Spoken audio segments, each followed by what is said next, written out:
of you. My name is Bhargav Deepak Chitte. I study in second row. मेरी कविता का नाम है आओ बच्चों पेड़ लगाए।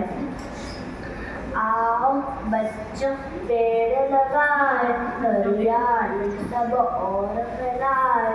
आओ बच्चों पेड़ लगाए, हरियाली सब और फैलाए। पेड़ हरा सोना कहलाते, पेड़ हरा सोना कहलाते।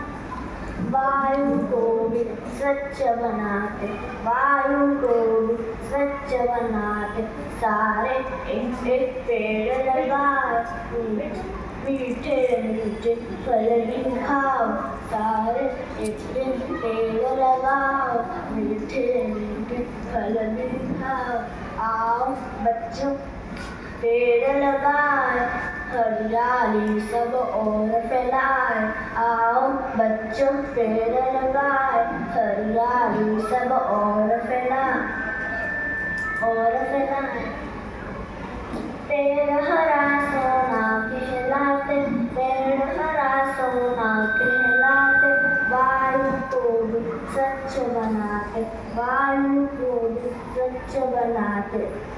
सारे एक एक पेड़ लगाओ, मीठे मीठे फल भी खाओ। सारे एक एक पेड़ लगाओ, मीठे मीठे फल भी खाओ।